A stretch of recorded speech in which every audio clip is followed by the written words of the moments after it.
A lei do abastecimento. Peça, e você receberá. Procure, e você achará. Bata, e a porta lhe será aberta. Mateus, capítulo 7, versículo 7.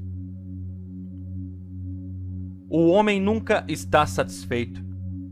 Este fato é deplorado por muitos, mas Deus não pretendia que o homem fosse para sempre satisfeito.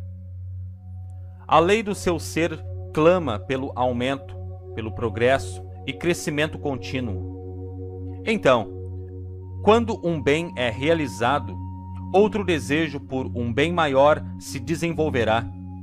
E quando um estado superior é atingido, outro estado mais glorioso desdobrará sua visão e o estimulará indefinidamente. Por isso, o avanço da vida é a verdadeira vida, a vida que Deus pretendia que o homem vivesse. A lei do bem é universal, porque não estamos todos buscando o bom de alguma forma ou de outra? Tanto a ciência como a lógica declaram que o universo é preenchido com a substância essencial de todo bem imaginável que o homem pode imaginar, e que ele tem direito a um suprimento completo e crescente de todo e qualquer bem que ele possa necessitar ou desejar. Acreditamos, portanto, que é certo e bom para o homem procurar satisfazer todos os seus desejos e ambições que são bons e puros. Aqui está a chave para a lei, da forma como Jesus revelou. Tudo quanto em oração pedirdes, tenhais fé que já o recebestes, e assim lhes acontecerá. Toda pessoa, consciente ou inconscientemente, está operando esta lei em uma só pessoa. Funciona universalmente e em todos os planos da expressão da vida. Todos nós estamos diariamente atraindo para nossas vidas as coisas que mais desejamos e esperamos. E se atraímos coisas boas ou más, o princípio operado é o mesmo. Mas, como queremos mais das coisas boas da vida e menos das ruins, será necessário entender a lei com mais perfeição e assim sermos capazes de adaptar nosso pensamento de maneira mais direta. Assim, garantimos os maiores benefícios que advêm do uso inteligente e consciente de seu poder. Afirmamos repetidamente que Deus é nosso suprimento, nosso abastecimento.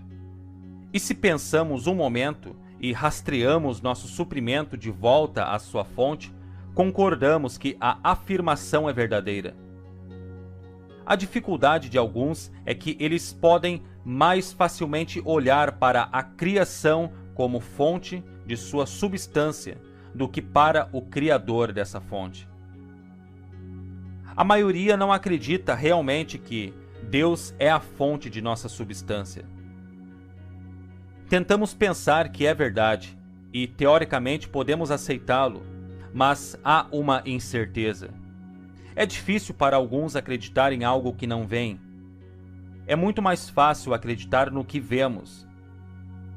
Agora, se pudermos ver muito sobre nós, estamos dispostos a acreditar e aproveitar, mas depois, como somos capazes de acreditar na abundância do bem, então a veremos e desfrutaremos. Assim, no início, a questão é: o que vem primeiro, ver ou acreditar? Ao estudarmos os fatos, aprenderemos que o último vem em primeiro lugar. Precisamos primeiro crer, acreditar, e a lei é baseada em nossa crença, que por sua vez determina nossa visão. As pessoas uma certa vez acreditavam em magia. Uma vez eles pensaram que coisas materiais poderiam aparecer do nada e do absoluto zero. Eles também acreditavam que as coisas poderiam desaparecer do nada. A ciência refutou há muito essa ideia e provou que essa magia é impossível. Exceto quando isso é feito através de algum truque de química, algum truque ou ilusão de ótica. A substância pode ser convertida, transmutada e modificada de muitas maneiras, mas nunca pode ser destruída. Por exemplo, se plantarmos uma semente no solo, ela brotará e se tornará uma árvore. A cada ano, a árvore trará folhas na primavera e as derramará no outono. As folhas caem para a terra e tornam-se uma parte do solo fértil. A árvore vive por 100 anos, morre, cai na terra e se deteriora. Esta madeira, decompondo-se lentamente, se tornará parte da terra e é endurecida em turfa e carvão. O carvão é extraído e trazido para casa como combustível. Quando o carvão é consumido pelo fogo e queimado em cinzas, as unidades de calor jogadas fora são usadas para aquecer a casa. As cinzas são novamente lançadas sobre a terra, fornecendo alimento para o solo, que finalmente nutre outra semente e faz com que ela brote e se torne no tempo certo outra grande árvore. Seguindo o ciclo das substâncias de uma árvore, nós a achamos mudando de forma muitas vezes. Nós a vemos liberando gases, unidades de calor, produtos químicos de muitos tipos, e ainda assim, se fosse possível medir com precisão, descobriríamos que nem uma pequena parte foi perdida. Toda a provisão que sempre existiu ainda é e sempre será, pois nada pode ser desperdiçado ou perdido. Nunca pode haver falta de oferta. Algumas pessoas não enxergam a abundância ao seu redor e não apreciam as mesmas. É uma evidência de que elas não entendem ou não aplicam a lei. Em sua cegueira, eles dizem que muita coisa não existe e que, como sua visão é limitada, estão certos, em parte, pelo fato de sua limitada percepção. Mas quando eles aprendem a enxergar com a mente, eles perceberão de maneira diferente. Há uma fase da lei conhecida como oferta e demanda, que é encontrada em todos os departamentos da vida. Tempos atrás, Thomas Edison recorreu ao uso da oferta e demanda quando inventou a primeira luz elétrica. Quando sua lâmpada de carbono foi trazida para o povo como um novo tipo de iluminação, muito superior a qualquer método então conhecido, eles a aceitaram prontamente? Muitos acharam isso ridículo e muito caro. Eles estavam usando velas, lâmpadas a óleo e uma pequena porcentagem de lâmpadas a gás. Assim, muito tempo se passou antes que o público fosse educado para as vantagens da eletricidade sobre os velhos modos de luz, calor e energia. Somente quando as pessoas se convenceram das vantagens desse novo poder, elas investiram em seu futuro. Construíram casas de força e instalaram postes e cabos de fios em toda a cidade para fábricas e casas. E como tudo isso foi realizado? Quando havia demanda pela necessidade de energia elétrica, a oferta estava próxima. De onde veio tudo isso? Fora da terra, fora do ar, da energia e da água. Energia a vapor, gás, petróleo e 1001 outras fontes. Vem diretamente da natureza, cuja visão criou esses materiais na Terra. Há um tempo atrás, os nossos antepassados estavam muito bem equipados e em grande estilo, andando em carruagens. Onde essas carruagens estão agora? Quase sumidas e quase esquecidas. O automóvel os substituiu. Como tudo isso aconteceu? Quando as pessoas exigiam um meio de viajar com mais velocidade, maior conforto e luxo, a necessidade dava ao homem uma ideia. Ele pensou em construir uma carruagem sem cavalos. Ele trabalhou no plano, desenvolveu-o lentamente e educou lentamente o público para aceitar o modo moderno de transporte. Um homem excepcional sonhava com um mundo andando sobre rodas e partiu para construir um carro que o pobre homem pudesse pagar.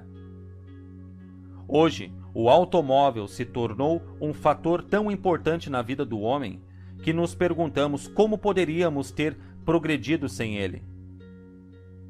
Você vê, sempre que o homem precisou de uma certa coisa na vida, uma ideia lhe foi dada pela primeira vez em mente.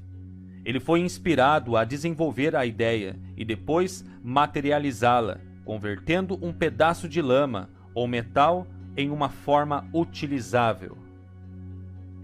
Por que as pessoas viviam tão contentes com o cavalo e a carruagem e não gostavam do automóvel?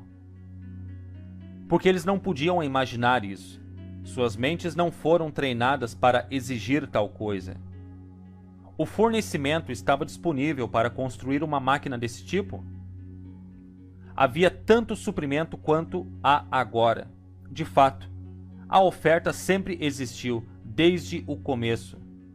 Assim, não foi culpa de Deus que o carro tenha chegado tão tarde à necessidade do homem. Onde não há demanda, não haverá evidência de suprimento. Nossos pais, que tinham uma consciência limitada, a carruagem de tração animal, não conseguiam atrair o novo modo de viajar até que pudessem ampliar suas mentes para conceber a necessidade do automóvel.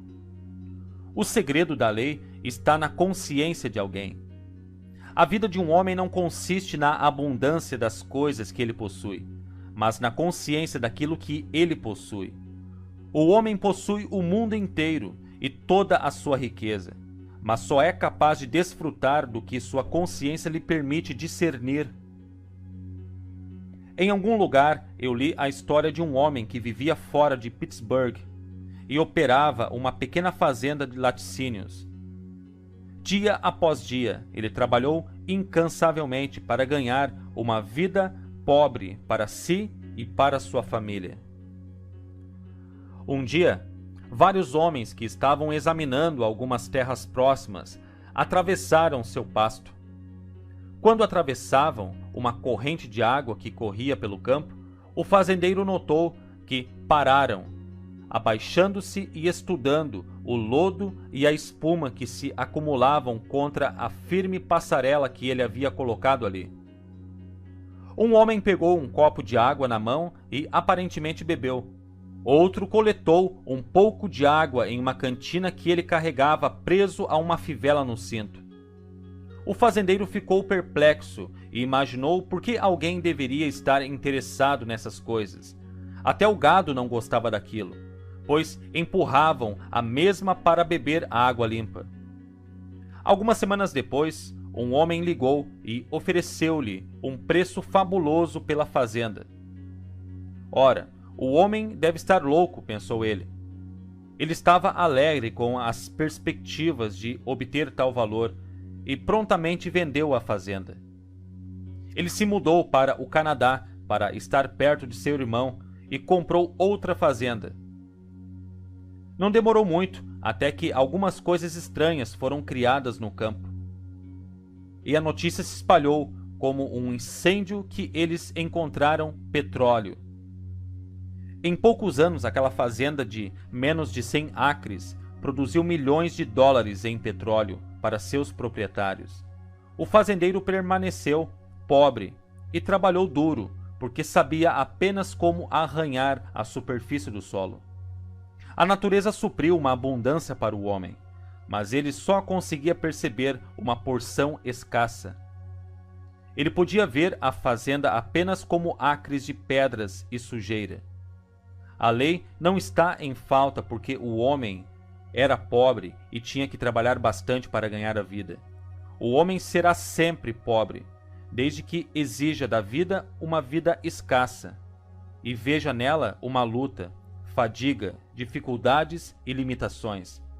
A coisa que não nos atrevemos a fazer é nos preocuparmos com o suprimento ou sobre a origem do nosso próximo dólar.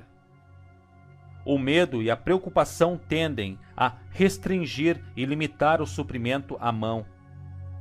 Eles tendem a fechar o fluxo da substância, seja esse fluxo pequeno ou grande. Em vez de nos libertar da limitação, em vez de melhorar nossas condições ou aumentar nosso suprimento, nos arrastamos mais fundo nas agonias da dúvida e do medo. Em vez de esperar mais para seguir, nos tornamos tensos e ansiosos, o que aumenta nosso medo e nos traz mais do menos.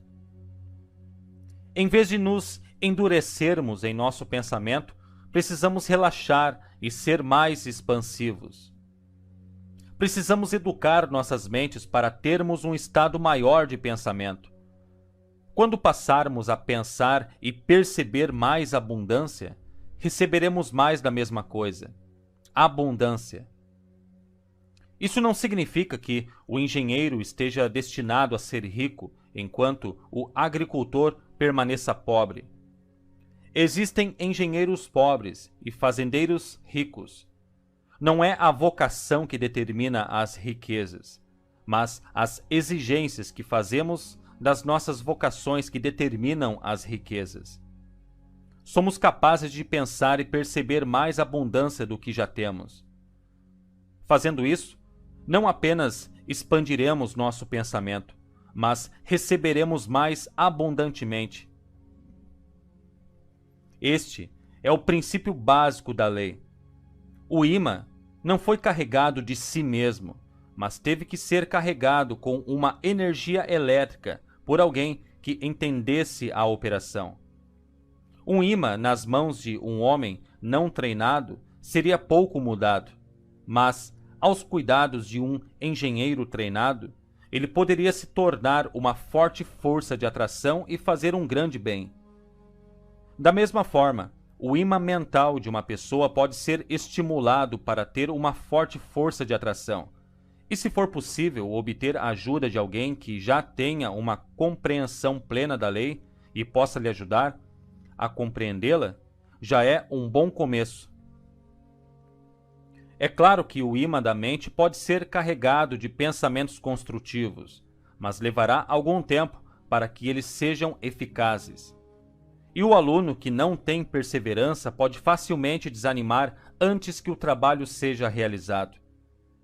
Eu sempre defendo a ideia de que é melhor ter um bom começo, quando possível, obtendo ajuda, em vez de seguir o caminho mais lento e árduo da autoeducação.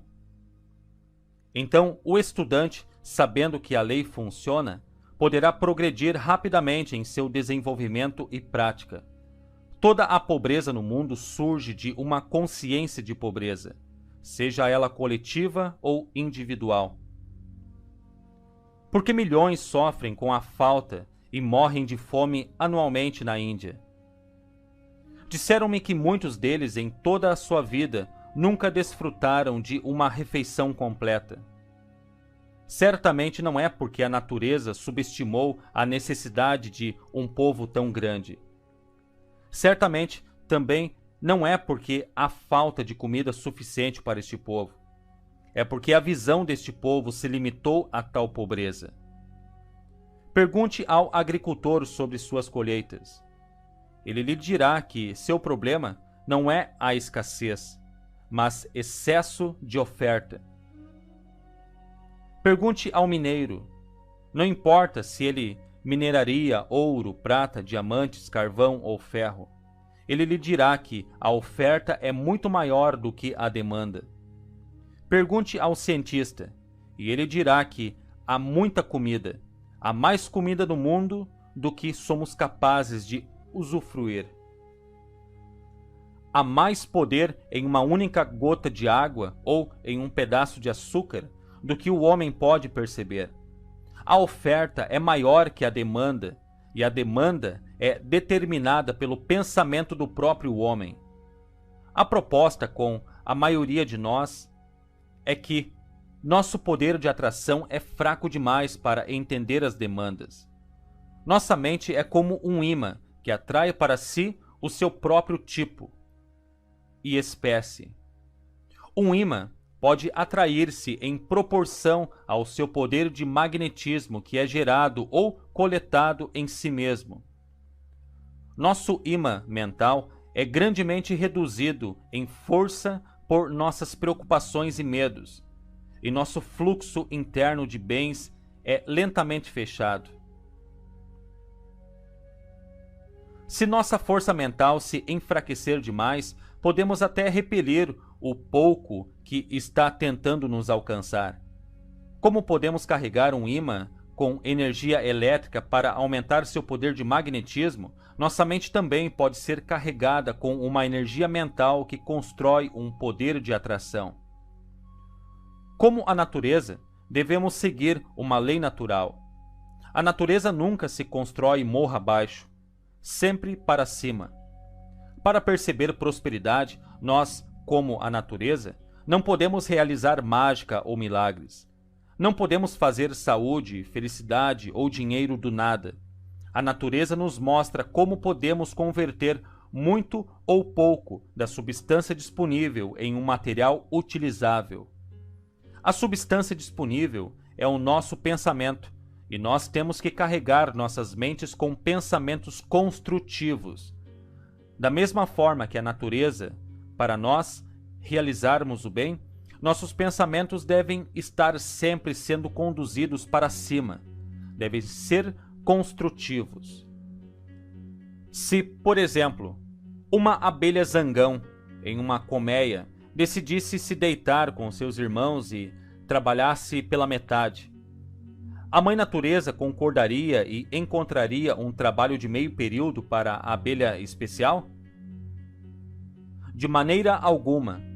Ela impressiona as outras abelhas que estão trabalhando duro para coletar o mel e encher a colmeia, para enviar seus soldados até o zangão. A mesma é jogada para fora e picada até a morte. A natureza destrói uma abelha preguiçosa. Se os pensamentos entram em nossas mentes e os mesmos não usam sua força total, então não são pensamentos positivos. E assim como a natureza, devemos cumprir a lei e destruí-los. Não podemos ousar dar regalias a meias verdades ou a pensamentos preguiçosos para que não enfraqueça nosso poder de atração e recepção. Este momento e local é um excelente lugar para começarmos com um inventário. Nós devemos filtrar nossos pensamentos cuidadosamente para separar os pensamentos fortes dos pensamentos preguiçosos. Os pensamentos preguiçosos e fracos devem ser expulsos e destruídos. Tem de haver recusa em aceitá-los por mais tempo. Então devemos guardar cuidadosamente cada pensamento para que os pensamentos fracos não possam inconscientemente ou conscientemente escapar para brincar de destruir os outros que estão tentando fazer o bem. Um homem chegou a mim um dia no final do outono e expressou seus medos relativos ao seu trabalho. Ele trabalhava há muitos anos em um hotel que pela primeira vez havia sentido os efeitos de uma temporada muito fraca. Dizia-se que a gerência iria fechar a casa e soltar os empregados até a primavera. Ele disse: "Eu sinto que essas pessoas sabem que haverá um desligamento. Elas estão no escritório do gerente. O que você acha que eu posso fazer sobre isso?" Então eu respondi: "Só há uma coisa que você pode fazer. Volte para o seu trabalho e realize a lei. Se a lei determinar o seu suprimento e posição, então ninguém, exceto a lei, poderá mudar isso para você. Se você perceber isso e manter isso em mente, eu o ajudarei a manter a lei. Se a lei tiver outra posição para você, haverá uma porta aberta antes que esta possa se fechar. Volte para o seu trabalho e ignore os rumores, deixe os outros temerem e se preocuparem, mas não se deixe ficar abatido. Para provar sua fé ou confiança na lei, prepare-se para continuar e espere que seu trabalho aumente e melhore. Ele voltou e fez o que lhe foi dito. Quando os rumores se transformaram em realidade, ele manteve firmemente o pensamento de aumentar o trabalho e os negócios. Assim, ele foi mantido durante os tempos de folga. Ele foi mantido no escritório para cuidar dos negócios e, devido ao aumento do trabalho e da responsabilidade que lhe foi confiada, recebeu um aumento de salário. Se ele tivesse autorizado os medos e pensamentos de perda e falta, ele teria sofrido como o restante dos que foram demitidos. Isso está de acordo com a lei, e a lei não faz acepção de pessoas. Se ele permitisse que seus pensamentos para o bem se tornassem adulterados com pensamentos de falta, ele teria enfraquecido seu imã mental. Ele não poderia ter atraído mais do que sua mente era capaz de receber. Não importa o quanto oramos ou quão alto oramos, nossas orações só podem ser respondidas enquanto trabalhamos a lei. A lei nos servirá na mesma proporção de quão bem nós a servimos. Robert Kuller, em um de seus livros, fala de um incidente que aconteceu em Chicago. Um jovem, no elevador de uma grande casa de negócios, fez a seguinte pergunta: qual é a sua religião? Ele prontamente respondeu, para a surpresa dos outros, que sua religião era Sears, Roebuck Company. Ele é um dos executivos dessa mesma empresa hoje. Por quê? Ele trabalhou a lei do abastecimento, onde ele pensava apenas em termos relevantes aos seus interesses. O sucesso de sua empresa foi seu sucesso. Seu interesse concertado permitiu-lhe tornar-se parte da empresa. Hoje, ele tem um bom assento, um escritório bonito e um ótimo salário. Assim como o jovem, seu único pensamento deve ser abundância. Como a abundância e o abastecimento são um, então, para usar a lei, você deve pensar em suprir, abastecer, falando e suprindo a vida com todo o pensamento de abundância. Mantenha seus pensamentos tão ocupados com ideias de abundância que todo e qualquer pensamento preguiçoso de falta ou perda será destruído. Lembre-se de não confundir dinheiro com suprimentos. O dinheiro é apenas um dos inumerosos meios de suprimento. O dinheiro não é a raiz de todo o mal, mas o amor ao dinheiro é. Se você se concentrar apenas no dinheiro e usar todos os meios para acumulá-lo, estará forçando a lei a fechar outro bem. Se você se concentrar em uma parte e não no todo, você terá apenas uma pequena parte. Se você se concentrar no todo, desfrutará da abundância do todo. Eu conheci um homem que determinou cedo em sua vida para se concentrar em acumular dinheiro. Ele alcançou sua ambição e se tornou um homem muito influente em sua cidade. Ele confidenciou a um amigo antes de morrer dizendo: fiz tudo o que sabia para ficar rico. Ganhei riquezas, mas perdi o amor e a companhia de minha esposa e a alegria de ser pai de nossos filhos. Perdi minha saúde e estou gastando minha fortuna para recuperar minha saúde. Mas de alguma forma, minha saúde não me responde. Sim, aprendi a ficar rico, mas não aprendi a viver. Se amamos a lei, usamos a lei para obter suprimento e, usando-a com sabedoria, iremos satisfazer nossos desejos. Aprenderemos a viver de maneira sadia, livre e sábia, e não haverá perdas. Nossas vidas serão tão completas quanto Deus, a lei, as projetou para serem.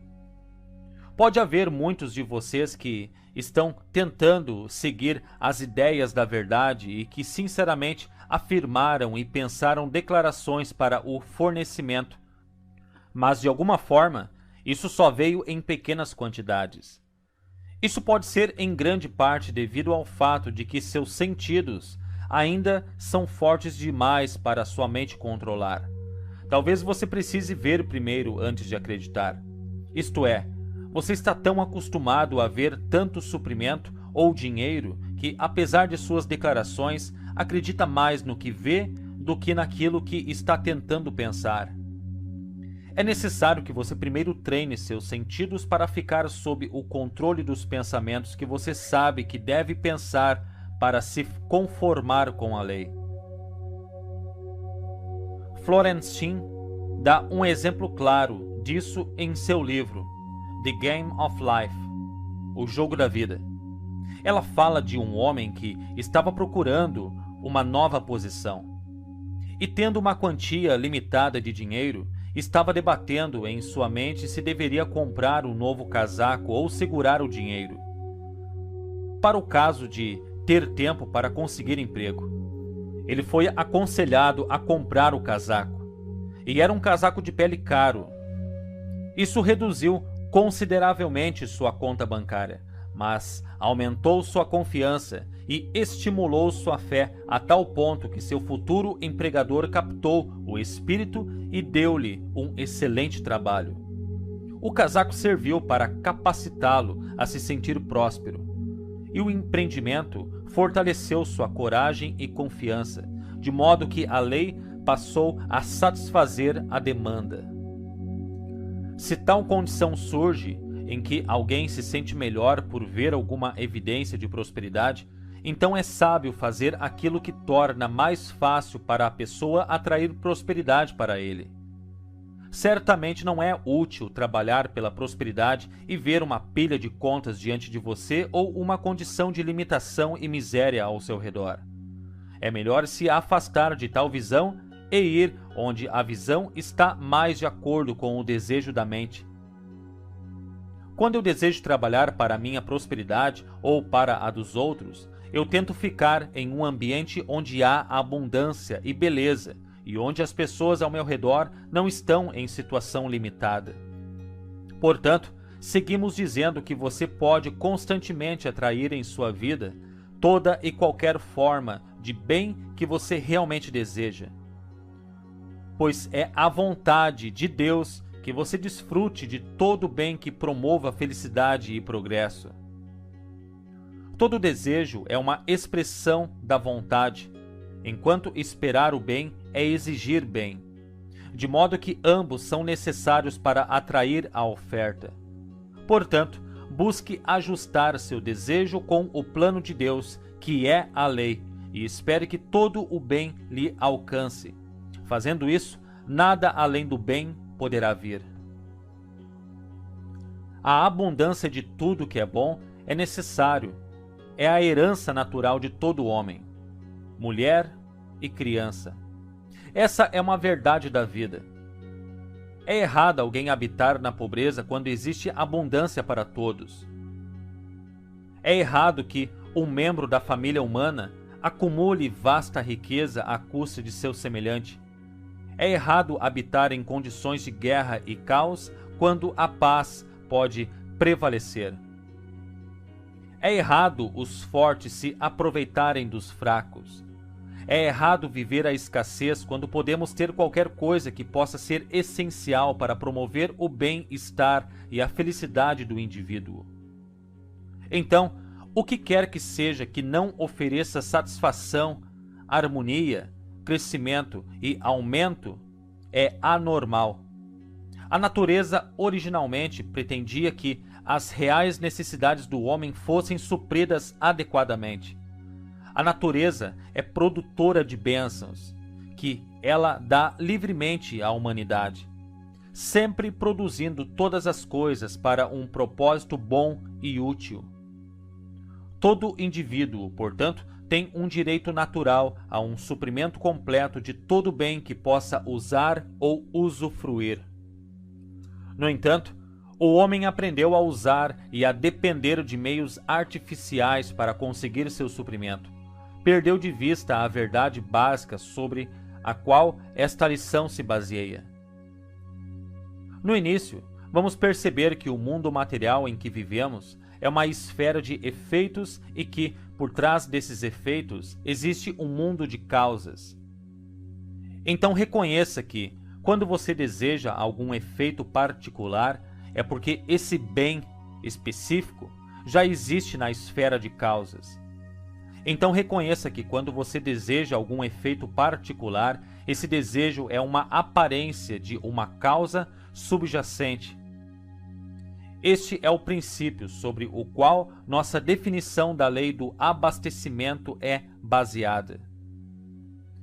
E quando você aprender a operá-lo da maneira apropriada, você será capaz de atrair mais e mais coisas boas para a sua vida. Não importa a forma do bem que você possa precisar ou desejar. Em todo mundo é um princípio do bem onipotente. Cada pensamento do bem é uma semente para a produção do bem. Você tem o direito de se apropriar e usar todo o bem que quiser. E quanto mais bem você percebe e desfruta, mais você vive em verdadeiro acordo com o propósito desse espírito de bondade sempre presente. Aprenda a entender como explorar a fonte de todo abastecimento, pois não há limite para o bem, e todo o bem pode ser desenvolvido e desfrutado em sua vida. Na verdade, o homem incorpora todas as leis da natureza relativas ao seu maior bem-estar e crescimento ordenado. Portanto, ele não é separado de qualquer coisa boa que ele possa precisar para aumentar sua felicidade ou promover seu progresso. Mas se ele deve ou não possuir aquilo que ele precisa ou requer, será largamente determinado pelo uso que ele faz de sua atual dotação de inteligência e poder. Quanto mais o homem cresce no conhecimento verdadeiro e quanto mais ele usa seus poderes de formas construtivas, mais coisas boas ele criará no círculo de sua expressão, em seu próprio pequeno mundo. A Terra Prometida. Não mais vou olhar para o céu distante para o auxílio amoroso de meu Pai. Uma vez que aqui na terra seu tesouro está, e aqui está o seu reino estabelecido. Não mais através da névoa de coisas desconhecidas eu procurarei pela terra prometida, porque o tempo é o escabelo de seu trono, e eu estou dentro de sua mão. A riqueza, que é melhor que o ouro, está aqui, se eu pedir. E a sabedoria não revelada e o poder não contado estão aqui para todas as tarefas. As portas do céu estão diante dos meus olhos. Sua chave está na minha mão. Não mais olharei para o céu, distante, pois aqui é a terra prometida. Alva Romanes.